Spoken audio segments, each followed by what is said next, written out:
Right, welcome back. And I just want to say a big thank you for tuning into these videos. I hope that you found them all helpful. If this is the first one that you've watched, go back on my channel and watch some of the other ones, because I promise you will find them informative and useful. So today what we're talking about are multivitamins. So we've seen multivitamins, well, you see them all over the place in every shop, every supplement store, all on the internet, and you probably wonder, is it worth it? There's things in the papers on social media saying that they're the best thing ever and you should take one. There are other things saying that they're a load of rubbish and a waste of your money. So what is the truth?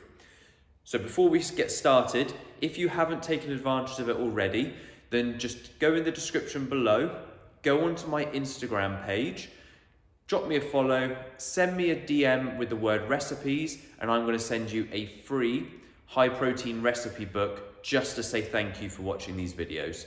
So head over and do that now and then come back to the video. So multivitamins, what are they? Pretty self-explanatory. They are a supplement, usually in tablet or capsule form, sometimes liquid form, but they basically have a whole array of vitamins and minerals, a big collection of them that in essence should help you hit your daily targets, and sort of a really broad spectrum of vitamins and minerals. We'll have everything from sort of vitamin A, B, C, D, K, and then along with things like iron, magnesium, copper, so on and so forth. So that's what they are. Again, pretty self-explanatory. I'm sure you already know that one. Should you take them, or who should take them? Now, what I want to say first is the number one place you should be getting your vitamins and minerals is from your food and your nutrition. So we still want to be basing our diet around really healthy sources of food, really like whole food, single ingredient foods, such as your red meat, your white meat, your fish, your eggs, your dairy, your fruit, your vegetables, your single ingredient carbohydrate sources, so things like rice, potatoes, sweet potatoes, butternut squash. I mean, all these foods are really, really healthy. They will provide a whole array of vitamins and minerals. So if you're basing your diet around those foods, sort of 80% of the time, you're going to be in a good position. Now, there are certain vitamins that we'll struggle to get. Things like vitamin D.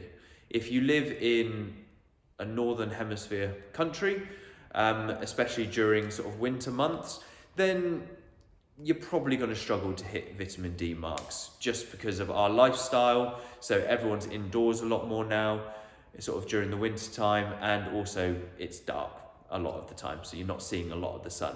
So vitamin D is really handy. Another one is magnesium.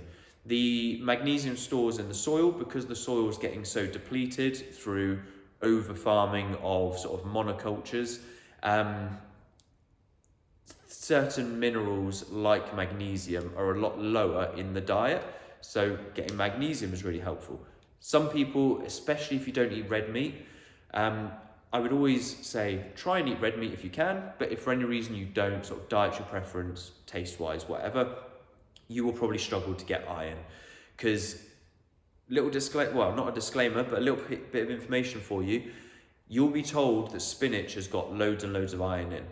It does, but it's in the form of non-heme iron, which your body can get some iron out of, but it struggles to extract the iron out of non-heme iron. When you're getting iron from animal products like red meat, you get it in the form of heme iron, which your body basically just soaks up and absorbs really, really efficiently. So even if you're on like a vegetarian or vegan diet and you think, I'm eating loads of spinach, I must be getting lots of iron, you may still be iron deficient. So having an iron supplement would be really handy for you. And also B vitamins and a whole other range of supplements, because sort of plant-based and vegetarian diets can be quite low on a lot of vitamins and minerals, because animal products seem to have a lot more of them in really usable forms. So ideally you're eating an array of animal products and plant products, But if you're not, you've just got to be aware of that. You will need more supplementation if you're on a plant-based diet. So who should take them? People on a plant-based diet absolutely should be taking and supplementing with vitamins and minerals. Now, I sort of think that multivitamins, relatively speaking, as far as supplements go, they are quite a cheap supplement. So it wouldn't hurt anybody to take them just to cover your bases. So even if you're eating really well, then just having a multivitamin a day is a really good thing. And it just covers your bases, especially during those winter months when there's, we're outside less, and also there's just a lot more sort of bugs and sicknesses and colds going around. It just helps you cover your bases. So I would recommend for most people just to throw one in, because like I say, it's helping you cover your bases, even if you're eating well.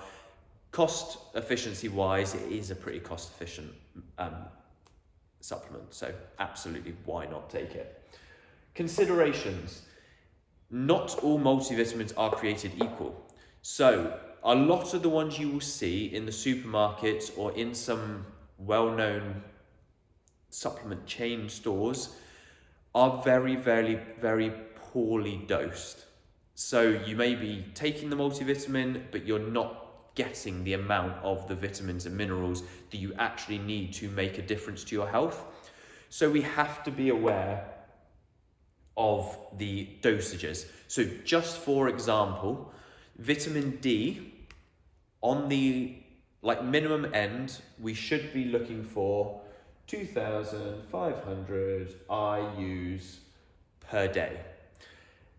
A lot of multivitamins you'll see will have between 250 and 500 IUs per day.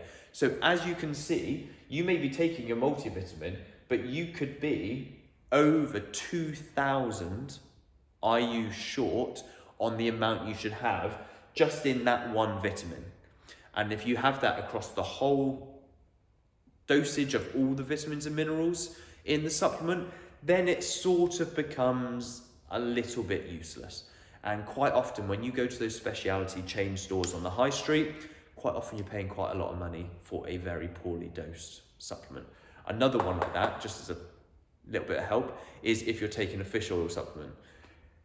Quite often fish oil and omega-3 supplements in sort of supermarkets and the well-known chain supplement store that's on the high street are very, very poorly dosed. So it may say to take 2 per day or something like that, but you would actually need to take like 10 to actually get a usable amount and actually like a significant amount of the omega-3 in there. So just a little bit of help on that one. So what I would say is, you know what they are. Ideally, I would say most people take them, but the considerations are the dosages. They are not all created equal. If you want me to send you a link to a decent one that I recommend, then just, again, go to Instagram, drop me a follow, send me a DM and just ask me, what multivitamin should I take? And I will send you a recommendation. Right, I hope you found this video useful. As always, if you can like it, if you can share it, then that would really, really help me. Drop any comments below and I will get back to you and I will help you with any questions that you've got. If you've got any other subjects you'd like covered on these videos, again, just drop a comment below, send me a DM on Instagram and I will make a video to help you, because these videos are meant to be value-based. They're meant to break down common subjects, maybe common misconceptions, and I give it to you in a really simple and actionable way so you can actually use the information. But until next time, if you're going to do that, just look at the considerations, send me a DM, drop me a follow, and I will help you out with that one. But I'll speak to you next time.